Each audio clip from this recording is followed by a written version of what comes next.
비둘기 사람으로 불리는 사람이 있는데 이분은 사막을 안내하는 사람이에요. 사막을 안내할 때 길의 방향을 모르니까 이 비둘기 한 마리를 이렇게 아주 줄을 쭉 묶어서 도저히 방향 감각을 모를 때에 비둘기를 날려보냅니다. 그런 비둘기는 그 사람 사는 곳을 안다는 거죠. 그리고 나중에 돌아와서 방향을 설정해주면 이 사람은 많은 사람들을 그 사막에서도 아주 바르게 안내를 해서 목적지까지 안내해주는 그런 사람이었어요. 근데 인생을 살다 보게 되면 우리가 방향을 잃어버릴 때가 많이 있습니다. 어떻게 해야 될지, 그리고 어떻게 하는 것이 잘하는 것인지 이해 못할 때가 있는데, 놀랍게도 성령 하나님은 비둘기보다도 훨씬 더 구체적으로 우리를 지금까지 인도해 오셨습니다. 알게 모르게 크고 작은 일들 속에서도 하나님은 구체적으로 우리를 인도하셔서 32년 동안 여기까지 오게 하신 이 은혜가 얼마나 감사한지 모든 영광을 하나님께 돌려드리지 않을 수 없다는 얘기죠. 여러분, 오늘의 이야기를 잘 알아야 됩니다. 이 본문에 보게 되면 이스라엘이 블레셋과의 싸움에서 계속 지는 겁니다.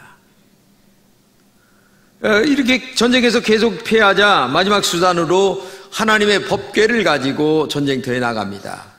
하나님의 법궤를 가지면 분명히 이길 수 있다. 근데 이게 웬일입니까? 세상에 3만 명이 죽고 법궤마저 빼앗깁니다.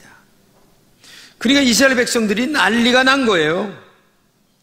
너무너무 힘들고 어려워지자 그때서야 하나님을 찾기 시작합니다. 우리가 뭐가 잘못됐는가? 여러 가지를 생각하면서 하나님 앞에 돌아오기 시작하자는 분위기가 이렇게 만들어지게 되는 거죠. 그때를 위하여 예비하신 선지자가 있었는데 사무엘 선지자입니다. 그 사람이 이렇게 얘기합니다. 너희가 정말 진심으로 돌아오려거든 이방 신들을 버려라. 아스다로를 버려라. 그렇게 버리고 돌아와야만 그것이 하나님께 돌아오는 것이다. 그래야만 하나님이 너희들을 블레셋에서 건져낼 것이다. 이렇게 외쳤습니다. 사무엘은 또 말합니다. 그렇다면 너희는 다 미스바로 모여라. 내가 너희를 위하여 기도하리라. 정말 회개하는 마음으로 너희들이 모일 때에 하나님의 은혜가 임한다. 그래서 미스바라고 하는 곳으로 모이는데, 미스바라고 하는 말의 뜻은 뭐냐면 높은 망대, 이런 뜻이에요. 그러니까 한마디로 얘기하면 저 블레셋 백성들이, 너희들을 얕보는 블레셋 백성들이 너희들을 보이는 곳에 모여라는 거예요. 그래서 그 곳에서 하나님의 살아계심을 만방에 보여줘라 이거예요. 그래서 미스바에 이스라엘 온 백성들이 모였는데 거기서 모여서 다른 거 아니었어요. 하나님 앞에 회개기도 하는 거예요.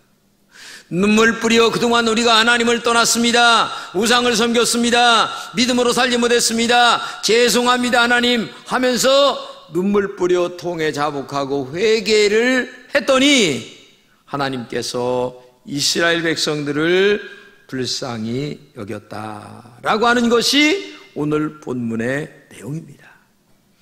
그러면 우리는 이 미스바에서 이스라엘이 모여 회개한 결과가 어떤 것인가를 한번 생각해 보려고 합니다. 첫째는 싸움에서 승리하게 하셨습니다. 이스라엘 백성들이 하나님께 죄를 짓습니다. 그러자 블레셋이 쳐들어옵니다. 이스라엘이 풍전등같이 어려웠어요. 그런데 이 미스바에 모여가지고서 이스라엘 백성들이 잘못했다고 회개한 거예요. 그리고 우상을 버리고 하나님 앞에 정말 돌아왔습니다. 그런데 11절에 이렇게 얘기합니다. 이스라엘 사람들이 미스바에서 나가서 블레셋 사람들을 추격하여 벨갈아레이까지 쳤다. 한마디로 얘기하면 미스바에 모여서 회개했더니 이 블레셋 사람들과 전쟁에서 이겼다는 얘기예요.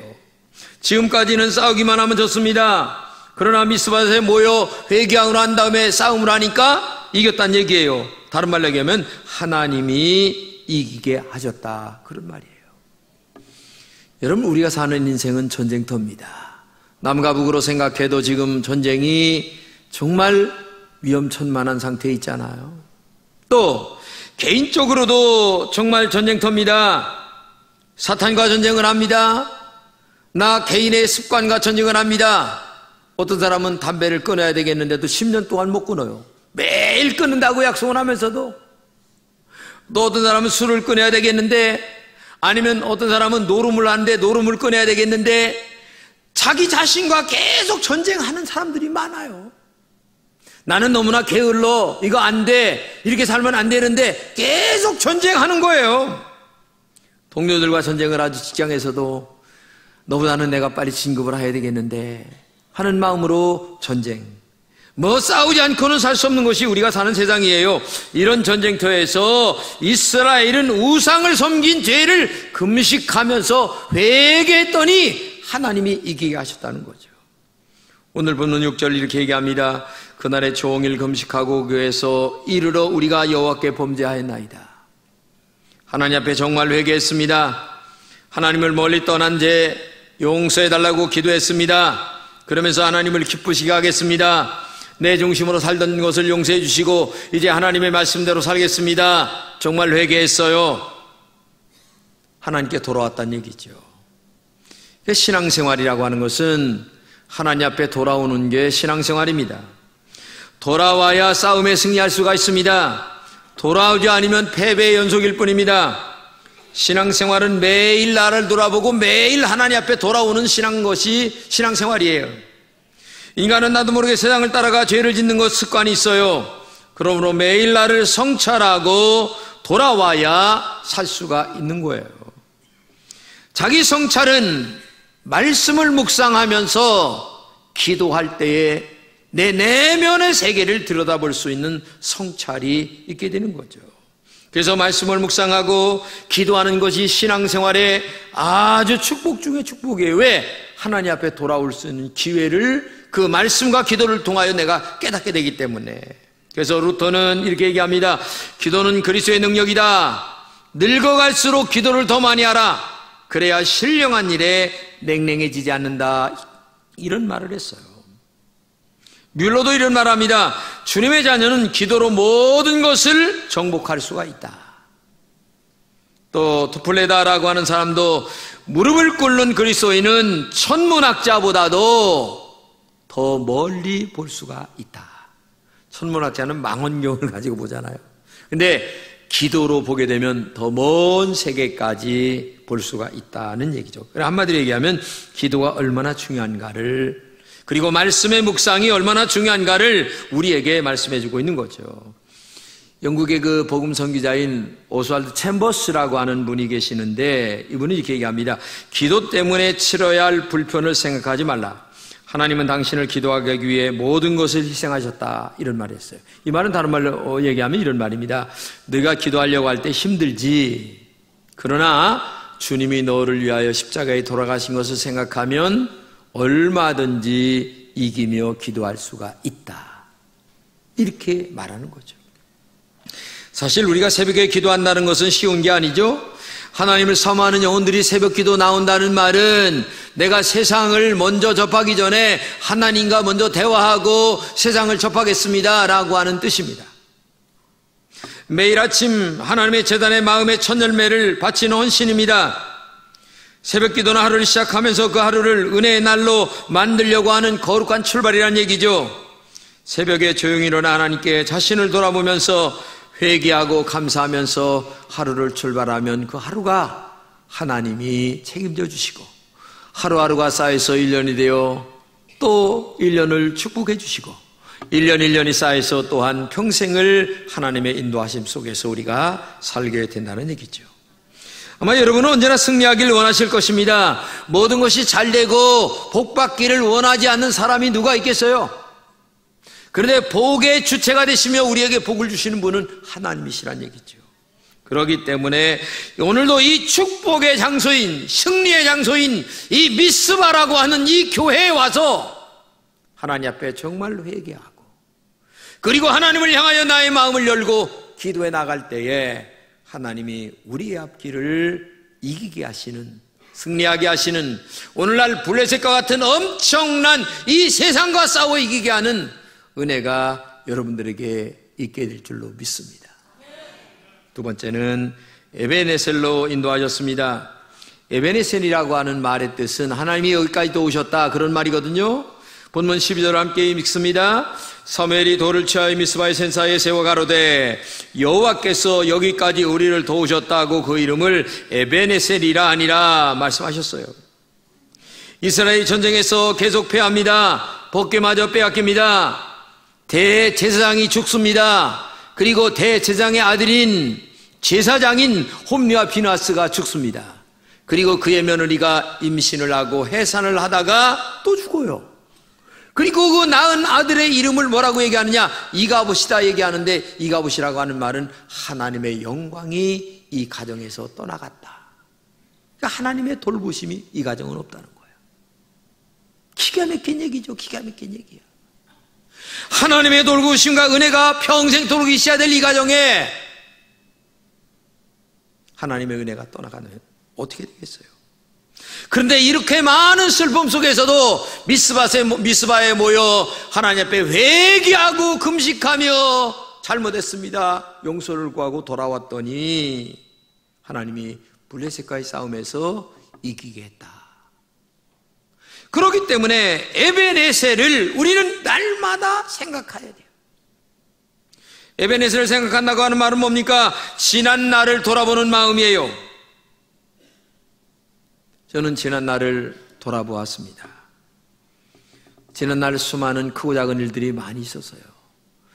그런데 이 아무 큰일 없이 여기까지 온 게 아니라 이러한 여러 가지 어려움 속에서 여기까지 왔는데 돌이켜볼 때마다 눈물이 나지 않을 수가 있겠습니까? 나름대로 여러분들 개인 사정을 제가 다 알지 못하지만 크고 작은 문제들이 집집마다 없는 사람이 어디 계세요? 자식 문제 때문에 속썩이는 분도 있고, 병들어서 속썩이는 분도 있고, 관계가 나빠져서 속썩이는 분도 있고, 나름대로의 문제들이 많이 있는데 그래도 에베네셀의 하나님의 은혜로 여기까지 왔다는 것이 얼마나 큰 은혜인가. 할렐루야. 지금까지 지내온 것 주의 크신 은혜라. 너무 감사하죠. 하나님의 도우심 없이는 우리 모두가 오늘 여기에 앉아 있을 수 없을 정도로 우리는 주님의 큰 은혜를 받으며 여기까지 왔습니다. 그리고 이 에베네셀은 정말 감사하는 마음이 있어야 된다는 얘기예요. 왜 사무엘이 돌을 깎아서 에베네셀이라고 하는 말을 거기다 적어놓은 날을 알아야 돼요. 돌은 변함이 없죠? 근데 이 변함이 없는 돌을 볼 때마다 그때 우리가 블레셋에 져서 맨날 힘들어할 때에 하나님이 미스바에 모여 회개기도 했더니 도우셔서 우리가 오늘 이 승리의 비결이 여기에 있어. 하나님의 은혜였어, 은총이었어. 그 돌비를 볼 때마다 하나님의 은혜를 날마다 생각하면서 하나님 정말 감사합니다. 하나님의 은혜였습니다. 하나님의 축복이었습니다. 너무 감사합니다.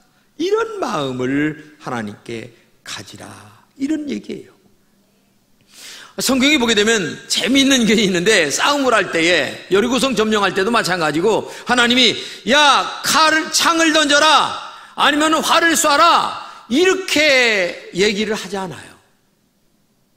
하나님이 언제나 하시는 말씀은 범죄한 너의 죄를 먼저 하나님 앞에 자복해야만 전쟁에서 이길 수 있다, 이 얘기를 먼저 하시는 거예요. 여러분, 이건 굉장히 중요한 얘기입니다. 근데 우리는 회개하는 것보다는 활 쏘는 거, 아니면은 창 던지는 거, 총 쏘는 거, 다른 말로 얘기하면 인간적 계산 먼저 한다는 얘기예요. 이게 중요한 게 아니에요. 진짜 중요한 것은 내가 하나님 앞에 잘못된 것이 있는가, 하나님의 도우심이 나에게서 떠나가는 일이 있으면 안 된다는 얘기예요. 내 신앙의 양심상 하나님의 도우심이 떠나갈 수밖에 없도록 신앙생활한다면 그게 신앙생활 잘하는 겁니까? 이건 잘못하는 거죠. 성경은 이렇게 말합니다. 전쟁은 여호와께 속한 것인즉 그가 너희 일을 우리 손에서 넘기시리라. 이스라엘이 블레셋과 싸울 때에 하나님을 의지하지 않고 싸울 때에는 졌어요. 그런데 나중에 하나님을 의지하고 했더니 이겼어요. 근데 거기에 이런 말이 나와요. 오늘 본문 앞뒤절을 살펴보게 되면 여호와께서 여호와의 손이 너희를 도우셨다 아니면 떠났다 이런 얘기가 많이 나와요.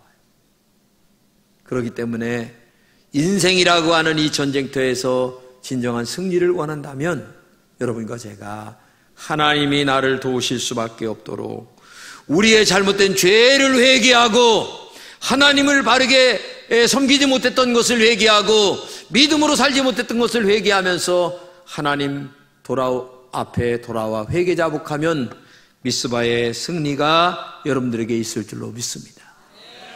여러분, 아랍과 이스라엘과의 6.1 전쟁 여러분 아시죠? 1967년 6월 5일부터 10일까지 이스라엘 군대와 그 이집트의 수많은 군대와 싸우는데 얼마나 전쟁의 이 크고 작음을 비교한다면 100배나 더 많은 이집트와의 싸움이었어요. 근데 이스라엘 장군이 누구냐면 모세 다얀 장군이었어요. 근데 이 다얀이 딱 선포하기를 그랬어요. 우리는 최신 무기를 가지고 있다. 너희들 100배가 더 넘는 아랍과 싸워서 난 이길 수 있다 하면서 전쟁 선포를 하니까 다른 사람들이 아니 수소폭탄, 원자폭탄보다 더 센 무기가 있단 말인가? 이상하네. 싸움에 붙었는데 놀랍게도 6일 만에 이스라엘이 이겼어요. 여러분, 주변에 21의 아랍 나라가 있어요. 100배도 더 되는 군사와 이스라엘은 지금이 700만인데 그 당시는 400만도 안 됐어요. 근데 아모스 콩이라고 하는 분이 그 글을 정리했는데 그 글을 읽어보게 되면은 재밌는 사건이 많은데 세상에 그 아랍 나라 연합군이 싸우다가 스스로 포기하고 도망을 다 가는 거야. 소련에서 그렇게 신무기를 구입을 해놓고서도 다 틀어놓고 가보니까 다 도망간 거예요. 나중에 물어봤어요. 아니 너희들 왜 이렇게 항복했냐 물으니까 세상에 그 아랍군의 군대의 눈에 이스라엘 군대만 보인 게 아니라 이스라엘 군대 뒤에 천사들이 총을 들고 있는 모습이 보이는 거야. 그러니까 이 사람들이 하는 말이 우리는 이스라엘 군대와는 싸울 준비가 되어 있는데 천사들하고는 싸울 준비가 안 됐다. 항복하자. 그래가지고서 항복을 해서 6일 만에 이긴 거예요.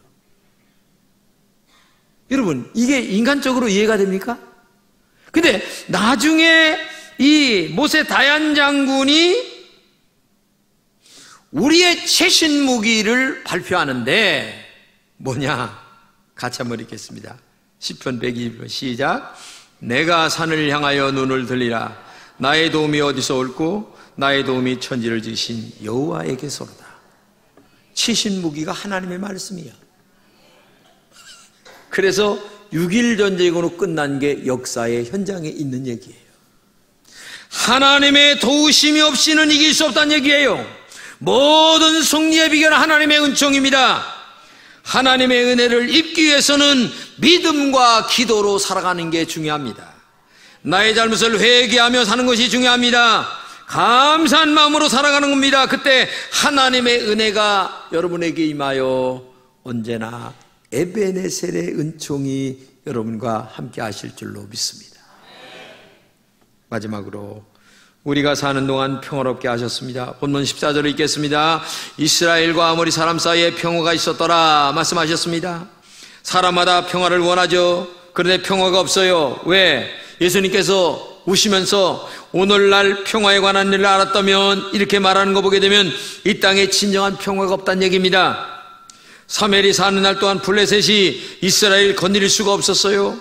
그동안 어려움도 원상적으로 회복됐습니다.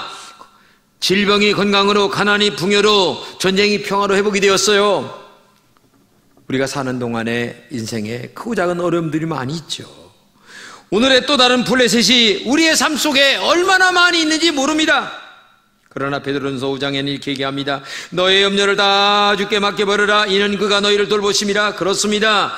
믿음으로 주님께 던지고 내가 말씀대로 살아가면 하나님이 뒤에서 다 알아서 싸워주시는 줄로 믿습니다. 그래서 우리는 겁날 게 없어요. 때로 시험이 와도 겁날 게 없어요. 왜? 전능하시고 살아계신 하나님이 모두 다 싸워주시기 때문에. 오늘 13절을 붙잡고 기도하시기 바랍니다. 같이 읽겠어요. 여호와의 손이 사무엘에 사는 날 동안 블레셋 사람을 막으심에, 사무엘이 사는 날 동안은 사무엘의 지도를 받았던 이스라엘 백성들이 정말 회개하고 우상을 섬기지 않고 말씀과 믿음으로 살았어요. 그랬더니 하나님이 사무엘이 사는 날 동안 블레셋을 막아줬다는 거예요. 어려움 없게 만들어줬다는 거예요. 여호와의 손이 막아주시면 승리하지 않을 것이 없어요. 시편 37편에도 이렇게 얘기합니다. 저는 넘어지나 아주 엎드러지지 아니함은 여호와의 손으로 붙드십니다. 그렇죠. 힘들고 어려워서 넘어질 것 같지만 하나님이 넘어지기 전에 붙들어 주신다는 얘기예요. 이런 하나님의 은혜가 여러분들에게 있기를 바랍니다. 저는 이렇게 신앙생활 해보면서 세 가지만 잘하면 된다고 봐요. 첫째는 내 신앙의 양심상 하나님이 보실 때에 아름다운 양심을 갖고 살아라. 마음에 이건 아닌데 하는 건 버려요.